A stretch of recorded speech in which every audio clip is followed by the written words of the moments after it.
And now, Mystery Theater. Come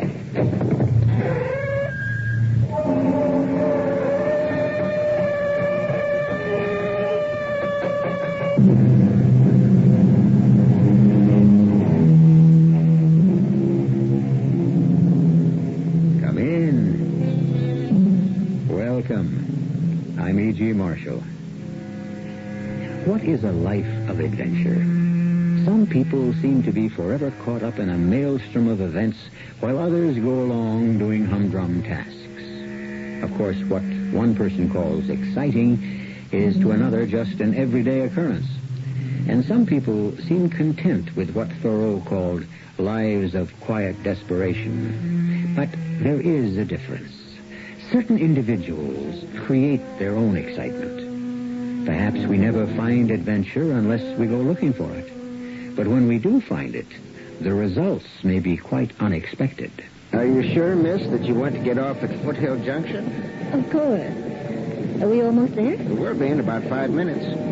But it beats me why anyone should want to get off at the end of nowhere. The train does stop here, doesn't it? Well, sometimes, when there's a reason. You mean it's not a regular stop on this line? That's right. It's not a town, you know. Just a crossroad. No stores? No post office? Nothing but the station. Well, I may be living there for quite a while.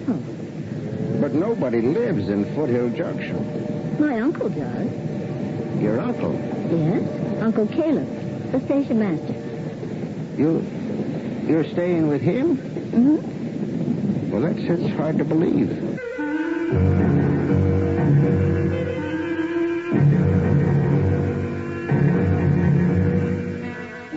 Our mystery drama, Stairway to Oblivion, was written especially for the Mystery Theater by Elizabeth Pennell and stars Anne Shepard.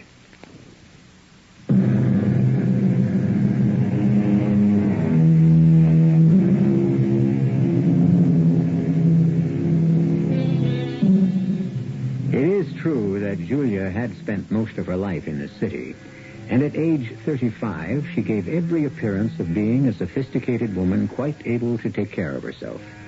Yet to an outsider, it might seem odd that she was stepping off a train at what looked like an abandoned station. But Julia had her reasons. For the past 3 years, she had cared for her ailing father. Now he was dead, and before taking up a new life, she wanted to satisfy a long-time curiosity to visit her one remaining relative, an uncle she has never met, but with whom she has corresponded. I always wondered why my father was reluctant to talk about his older brother. He never bothered to listen when I tried to read him excerpts from Uncle Caleb's letters. The past few weeks had been difficult, disposing of family possessions and selling a big house. I was tired. I needed a respite. The idea of spending a quiet time on a remote mountaintop was very appealing. Well, we're here, miss. Yeah, I'll help you with your bag. Thank you. I don't see Caleb. Must be inside the station house. What a dilapidated building. Yeah, should be torn down. All we need here is a switch box.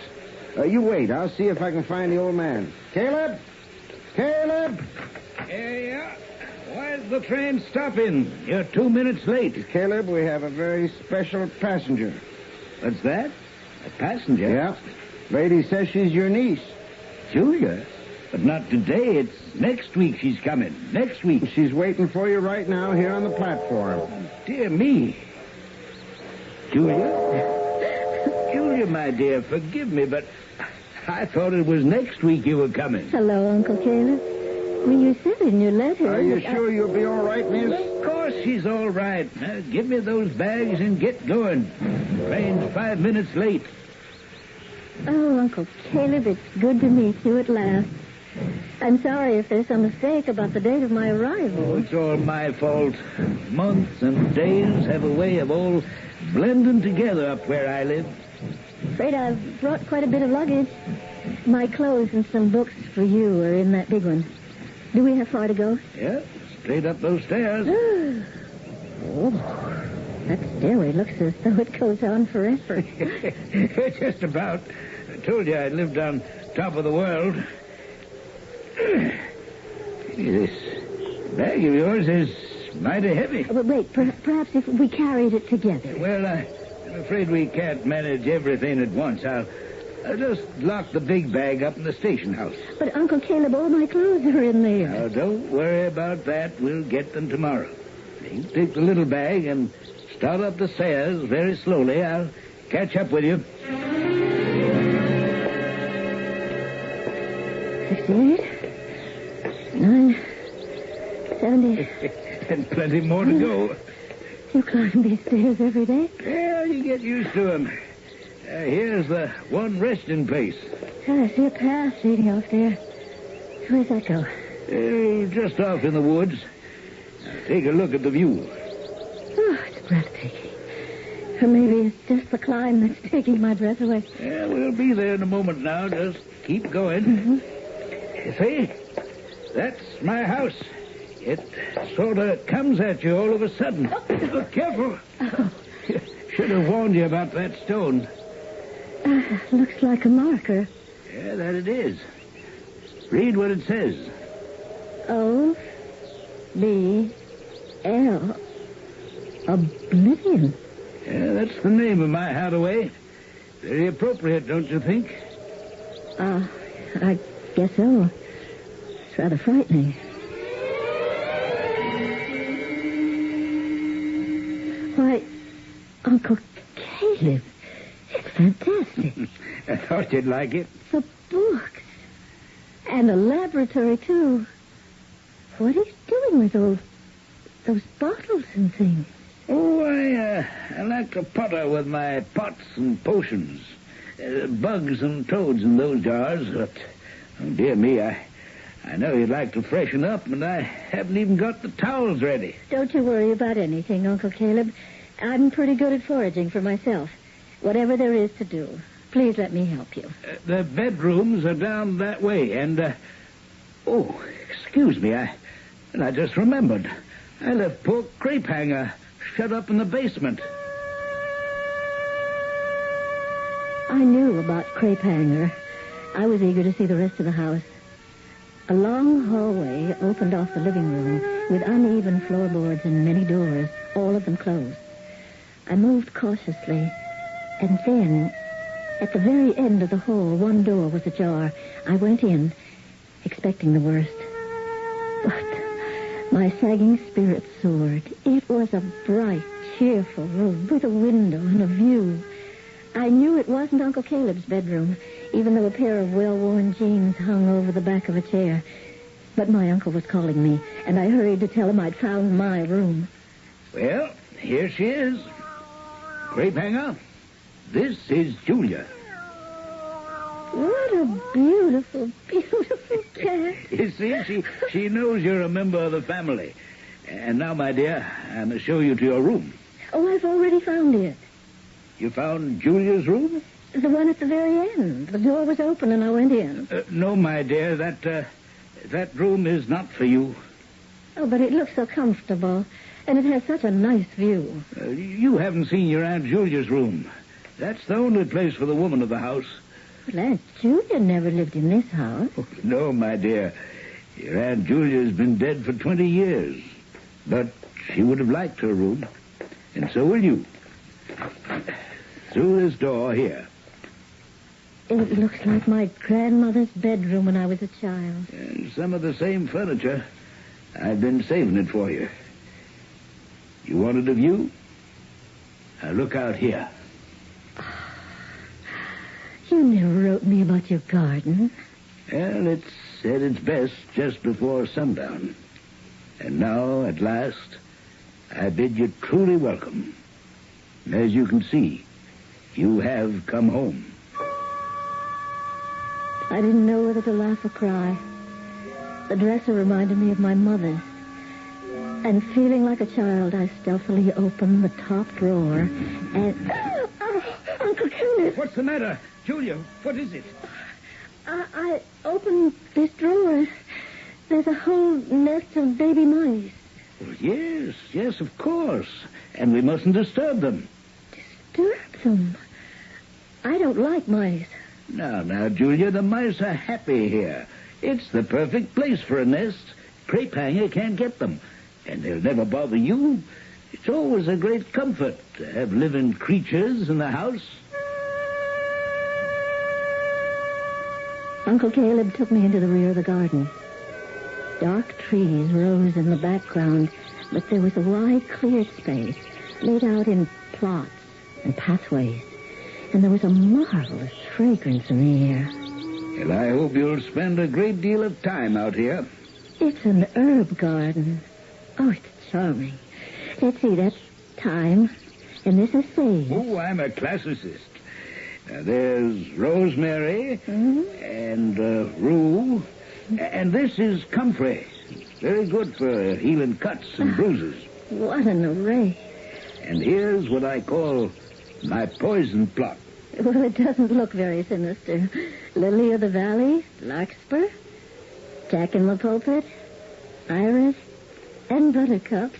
Deadly poison. Every one. Oh, Uncle, you're joking. I noticed these from the window, but I'm relieved to see that they're not gravestones, just natural outcroppings of rock.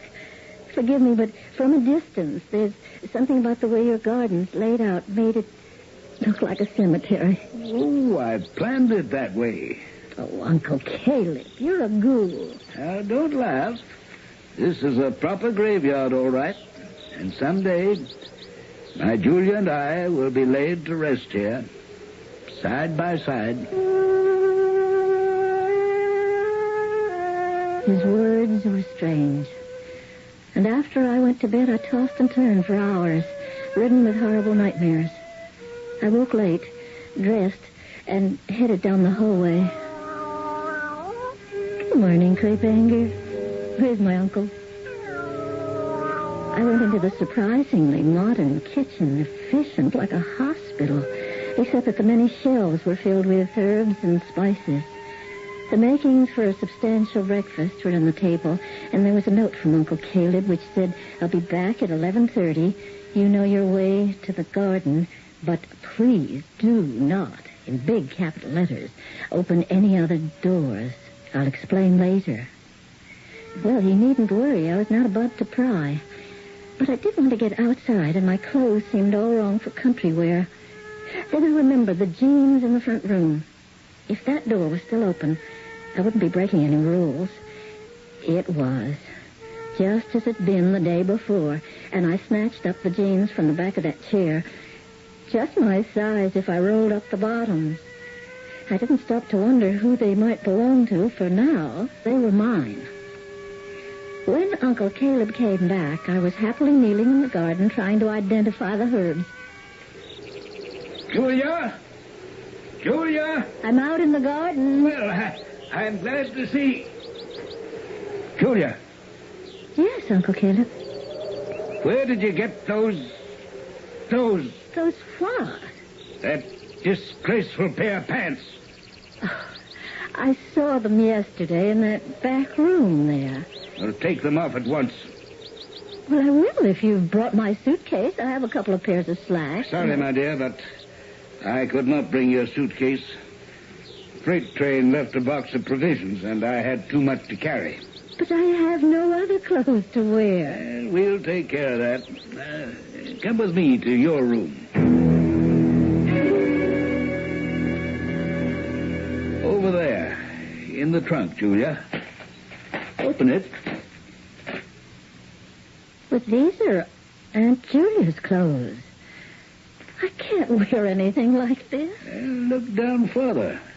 You'll find something. Oh, what an elegant cashmere sweater. And these skirts, just the kind they're wearing today.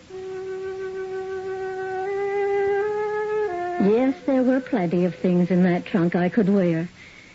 Even a denim wraparound for gardening. Then, at the very bottom, I came upon a long sequined evening gown, and pinned to it was a note which read, "This is the dress I want to be buried in." What has our Julia gotten herself into? Even her clothes are no longer her own. The aura around Caleb and his house grows ever more ominous, as you will discover when I return shortly with Act 2.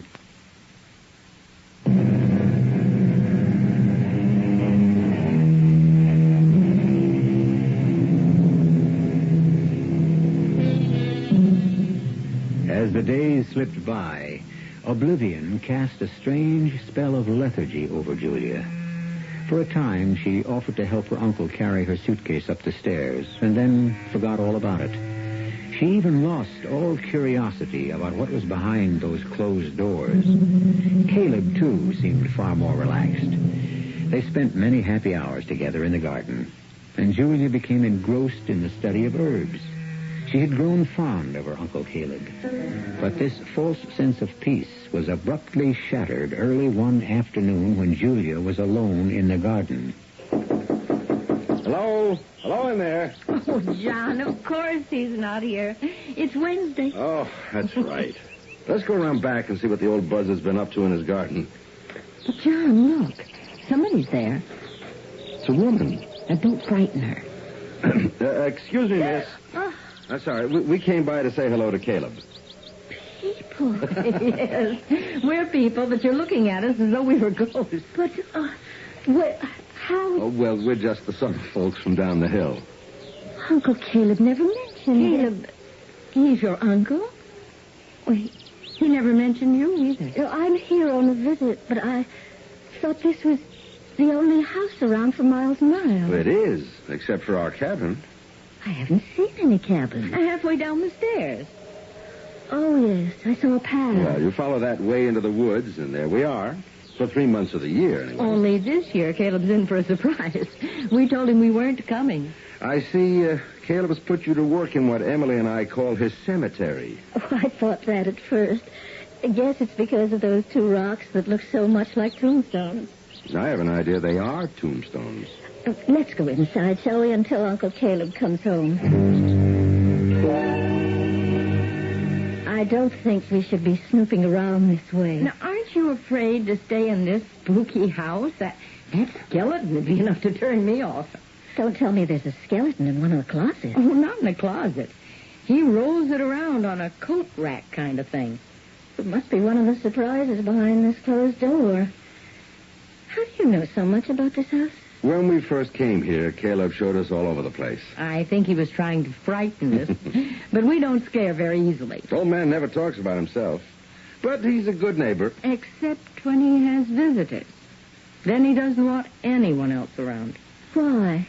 I don't understand. Well, neither do we. I've been meaning to ask Caleb if I could paint that marvelous view from his guest room. But, of course, now you're staying there. Oh, I'm not in that room. Oh, where are you staying? Up the hall on the other side, looking into the garden. Oh, well, then maybe Caleb will let me paint in the guest room this year. I'm sure he will. But you keep calling it the guest room. My uncle never wrote about any visitors. Were there many? Since we've been coming up, there were just that older man. And the boy. When was this? Oh, the man was here about 4 or 5 years ago. Isn't that right, Emily? I'd say so. And then he was gone, and we saw the boy 2 years ago. There's nobody here last summer. Wonder who they were. I thought maybe the boy was your brother or nephew. He called him Uncle Caleb, too. But that's very puzzling. Say, I'd like to go down the hall and look at that view again. The light should be just right. Oh, I don't want Uncle Caleb to come back and think that we're... But he won't be back until after 3 o'clock. And we can hear the train when it goes by. This must be Wednesday. So you've forgotten what day it is, too. They just all blend together. Uncle Caleb has a built-in time clock, even though he doesn't remember dates. He's down at that station every morning when the freight train comes through. And then one day a week, he waits for the passenger train. Come along, then. Let's take a look at that view. Look at those peaks. I know just the purple I'm going to use. Yeah, I'd forgotten how great it is. This room, a man and a boy. I found a pair of jeans in here. Well, now, you may be forbidden to open closed doors, but I'm the nosy type. Can't resist closets. Let's see what's in here. Oh, look. It's filled with clothes. men's work suits. And this old jacket. But it's not Uncle Caleb's size. No one but a teenager could wear these. Well, I'll be damned. There goes the train. Yeah. Uncle Caleb will be back soon. Well, it'll take him a while to climb the stairs. How do you feel about opening dresser drawers? Oh, no. I'm afraid to after what I found in the drawer in my room. Okay, it's my turn. Here goes. Men's work gloves, socks. Here's a jackknife. Wait a minute. Here's something interesting. The wallet. And it's empty. Except for this sort of ID card. Let's see. Name, James J. Flanders. Address has been crossed out. Date of birth, it's almost illegible. Looks like 1900. Well, that has to be old Jim. Isn't that what he said his name was? Mm-hmm. And if he were alive today, his age would be... What makes you think he's dead? Well, because this is his wallet. And in there, all his clothes. But the boys' clothes are there, too. Why didn't he take them with him? Look, we have to get out of here. Your uncle will be coming home, and I'm sure he'll be angry to find us talking to you. We were in the living room, and they were about to leave. John had already opened the front door, and then we heard... Julia! We hurried to the top of the stairs to find Uncle Caleb doubled over, ashen-faced, and struggling to breathe. It's been a bad day. Trouble on the tracks. Caleb, it's John and Emily. What can we do? Just help me into the house. I'll be all right in a minute. John and I supported my uncle, walking him slowly to the house. When I suggested going straight to his bedroom, he protested so vehemently, we eased him into a chair near the fireplace. Well, young fella, what are you doing here? We're back at the cabin for the summer. Yeah? What happened to your trip to Europe? I had to give it up. But you didn't come in on the 3 o'clock. No. We got here yesterday. Not on the freight train, you didn't. No, we backpacked. From where? You left the car at Bearsville. I see. Uncle Caleb's head drooped forward, and he was seized with a violent coughing. I'd already loosened his collar, and now I tried to rub his chest. Uncle Caleb, you must have some digitalis. Where is it? Foxglove. In that jar on my big table. The little valley. Put it in some water. And John and Emily, you can help me to my room. I must lie down. I put water on the stove and found the bottle labeled Lily of the Valley Root. With shaking hands, I measured a very small portion into a cup of hot water and took it down the hall to my uncle's bedroom. It's all right, my dear. I wanted to spare you for a little while, but you'd see it sooner or later.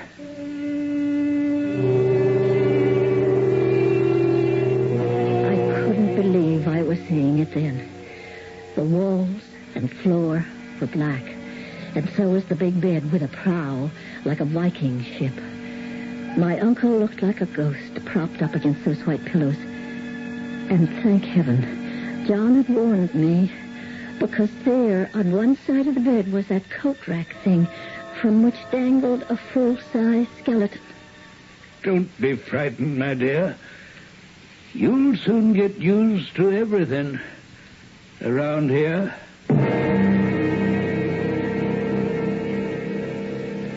Uncle Caleb needs a doctor. How do I get one? No way, not up here. But there's a telephone down at the station. Yes, but no passenger train until next week. You have to tell the train company that Uncle Caleb won't be able to... Oh, you'd be surprised. He's a sturdy old man, and he's had these attacks before. I'll flag down the freight train tomorrow. But, Julia, shouldn't be left alone with him. I think we should stay here. You're darn right we're going to stay. Well, I'm not helpless. Really, I'm not. I've taken care of my father for the last 3 years. Frankly, I'm worried, Julia. Now, what if your uncle is only pretending to be sick? How can you say that? You saw for yourself. I've seen other things, too. Like what's down in the basement. Look, you've both said that. What is down in the basement? There are 2 carved gravestones. That doesn't surprise me. But one has the name Caleb, and the other name is Julia. Doesn't that tell you something? Yes. Uncle Caleb told me that one day he would rest peacefully in the garden behind this house next to his Julia. But that's you. Oh. Now I see what's troubling you. He meant his wife, my Aunt Julia. I'm beginning to think her remains may already be in the garden. I wonder. Julia? Where's my Julia? I hurried to Uncle Caleb's room. Feeling better? Yes. Yes, my dear. Do you remember that time when you were feeling so very ill, and I asked what you'd like for supper? Oh, that must have been Aunt Julia. Then you looked at me so sweetly, just the way you're looking now. And I said, I'd do anything in the world for you, Julia. Anything to help you. And I'm sure you did. Always tried to help people like Jamie and Robin.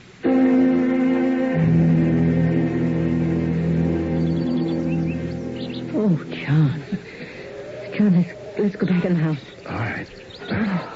I'll leave the shovel here. But that's all the proof I need. It's horrible. But what are we going to tell Julia? John, all that dirt. Where's it been? Sit down, Julia.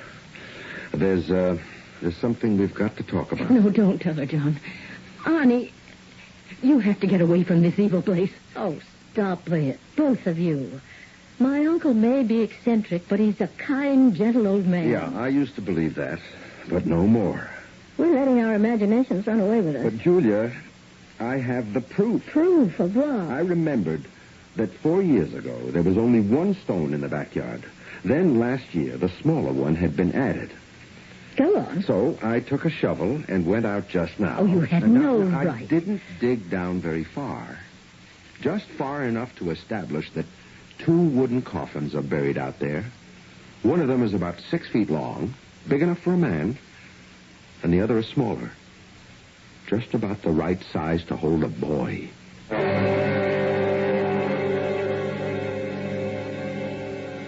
Now, what do you think of the kindly Uncle Caleb? It's true that Julia was ready for adventure, but she has no intention of taking her dead aunt's place. Eccentricity is one thing, but the way things are shaping up, Caleb could be a scheming old man. Or else something has snapped in his brain, and he has lost all sense of reality. In either case, Julia appears to be in a dangerous predicament. I'll be back shortly with Act 3.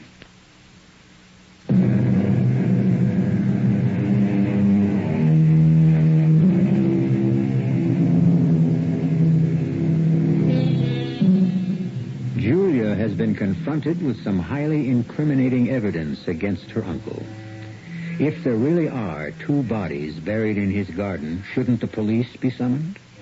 John, who made the discovery, is all for placing a telephone call at the railroad station to give a report on what he has found. But Julia is surprised at her own reaction. She feels protective toward her uncle. And although one might think she'd be grateful to have friendly neighbors, she finds herself resenting their interference. Don't you see, Julia? It's our duty to turn your uncle in. You don't know what you're talking about. After what I've uncovered? You have found nothing. You call 2 coffins nothing? None of us knows what's in those coffins. Well, I can certainly find out in a hurry. I forbid you to destroy my Uncle Caleb's garden. Julia, you're beginning to sound as batty as... Oh, I'm sorry. I realize you've been through a lot, and you're not thinking straight. I know my uncle better than you do. I'm thinking that the smaller coffin may contain the remains of my Aunt Julia. And the other one? Well, it's just like Uncle Caleb to be saving that one for himself. Well, there's another way to find out. You're right. Let's just ask Uncle Caleb. But if he's really sick...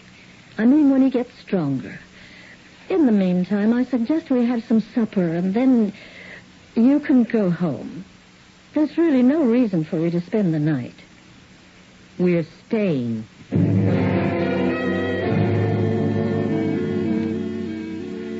John, I want to thank you and Emily for what you've done to help me and Julia. I was lucky we were here. Very lucky, because I have another favor to ask. My niece won't let me out of bed. The 11 o'clock freight will be going straight through. But if they should slow down, and I don't want them to think no one's minding the store. Oh, I plan to be there when the train comes through. But they won't be stopping today. I'm going to flag them down. No need to do that. Emily and I need groceries. I want to place an order. Freight company won't like it. Plenty of groceries here. I'll place a big order later on. I'd rather do it myself, the way I used to. Times have changed. But if the train does stop, tell them I'll be back on the job tomorrow. I'll be off. Oh, I'll go halfway down the stairs with you. I want to check up on the cabin.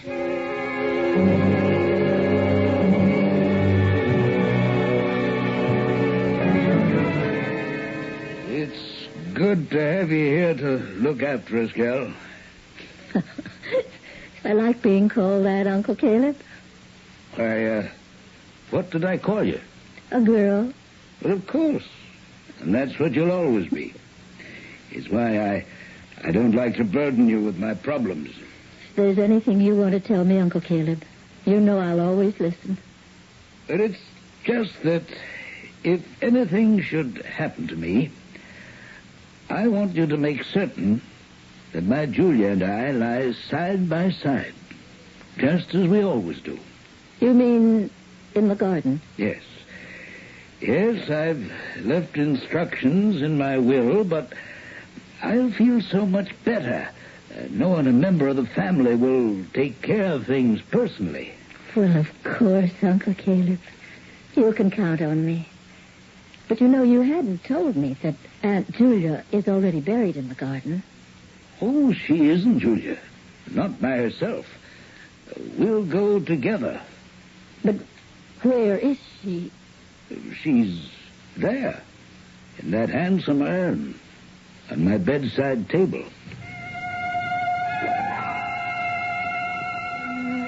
Mercifully, it was several hours before John and Emily returned. I'd calmed down and decided it was not yet time to give them this latest bit of information. John would be all too eager to rip the covers off those coffins, and there was no need to hurry. The dead could wait. Hi, Julia. How's your uncle? Resting comfortably, thank you. Well, where'd you get that gaudy thing? Down at the cabin. It's an extra calendar. I thought you'd better start keeping track of the days. I've circled today's date. Well, thanks very much. And here's a bag of oranges. The brakeman threw them off to me. Then you did stop the train. You bet I did. Had a talk with the engineer. He says there's no reason to have a station at Foothill Junction. And before long, any switching will be done by automation. That means Uncle Caleb will be out of a job. Well, okay, Julia. I didn't make any telephone calls. Kept my part of the bargain. What about yours? Please, give me just a few days more alone with my uncle. I'm sure there's an explanation. I put off asking Uncle Caleb any questions until one morning I found him in the guest room admiring the view. He sat in a rocker stroking crepe hanger curled up in his lap. Uncle Caleb. You know a man named Flanders? Flanders? No, can't say I know anyone by that name. Try to remember. James J. Flanders. Why, you don't mean Jamie, do you? I don't know. Who's Jamie? Poor Jamie. He's dead. Very nice man. He stayed in this room, didn't he? Yeah, Jamie loved this room. But how did you know he was here? We found a wallet in that dresser with his name on it. We? Now, who do you mean by we? Well, I should say John found the wallet. But they knew about Mr. Flanders. I didn't. Just what did they know about him? Only that he was staying with you one summer. How did you meet him? Meet Jamie? Mm-hmm. They rolled him off the freight one winter morning about 5 years ago. Poor, derelict man. Thin as one of the rails he was riding. And you brought him home? True gentleman, if there ever was one. But the sickness had gone too far. Jamie didn't have long to live. You took care of him? Oh, I gave him food and clothes. His strength came back, and we thought he was going to be well. But it came too late. He loved it here, and he wanted to stay. I see. So you buried him in the garden? Well, it's where he wanted to be.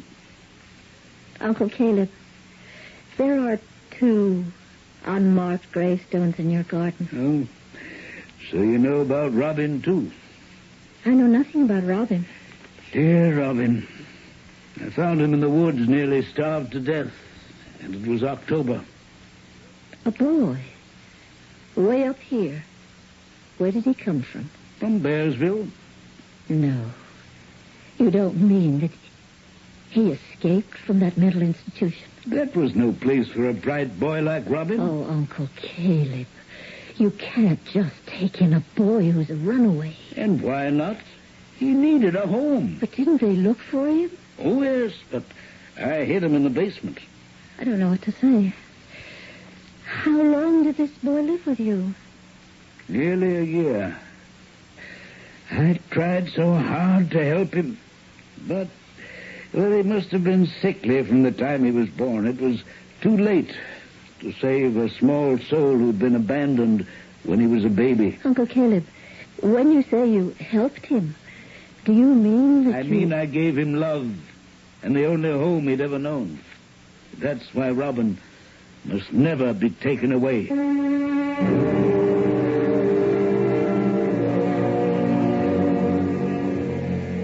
I realized if it were not for John and Emily, I too might sink completely under the spell of this place called Oblivion. Reluctantly, I went halfway down the stairs for the first time since I had climbed to the top and followed the pathway to the artist's cabin. You believe everything he told you, don't you, Julia? I've no reason to doubt anything he said. I think it's the perversion of a demented mind. John, don't say that. There's no harm in trying to help people. My uncle did nothing wrong. Nothing wrong. He may have murdered 2 people, possibly more. My uncle could never commit a crime. It's a criminal offense to harbor fugitives. And no sane person buries bodies in the backyard. Now, what are we going to do? You're not going to do anything. I'm taking a trip to Bearsville. You mean you're turning your uncle in? No.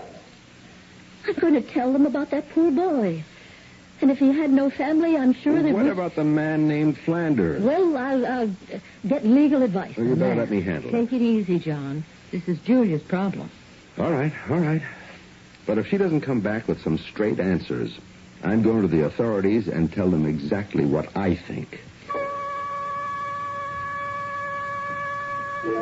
It was a week to the day since Uncle Caleb's heart attack.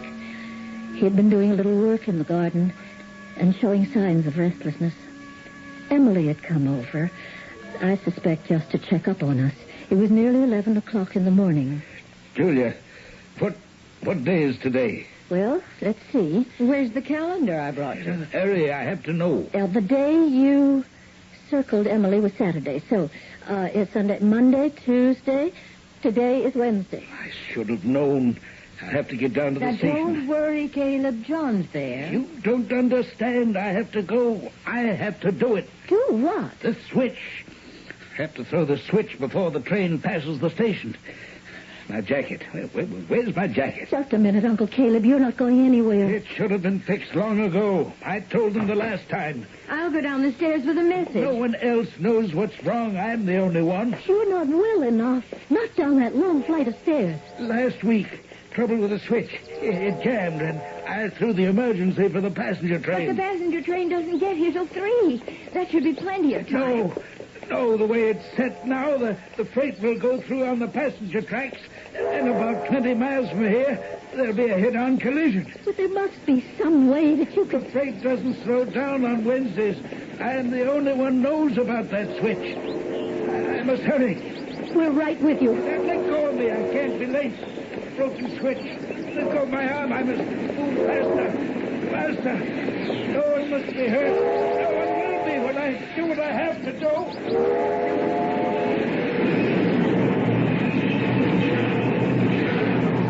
He made it. Caleb, stop the train.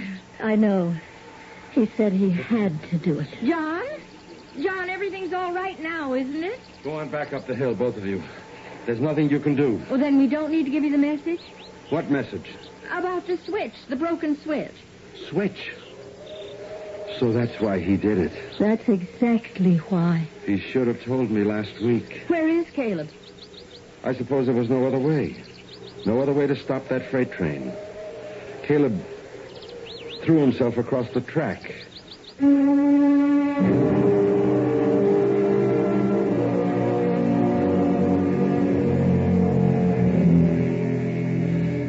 Uncle Caleb's death, like his wife's, was dedicated to helping people. Perhaps on the evidence you believe that, or if you have a different kind of imagination, you may believe there was a darker side to his nature. That's up to you.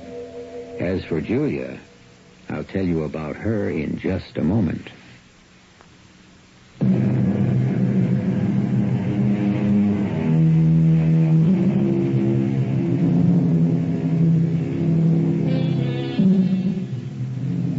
Caleb left everything he possessed to Julia. And she, too, had fallen in love with that mountaintop. She reported the deaths of Jamie and Robin, but since no one claimed them, they rested in peace beside Caleb and Aunt Julia in the garden where they all wanted to be, in Oblivion. Our cast included Ann Shepard, Guy Sorrell, Mary Jane Higby, and Nat Polan. The entire production was under the direction of Hyman Brown. This is E.G. Marshall inviting you to return to our Mystery Theater for another adventure in the macabre. Until next time, pleasant dreams.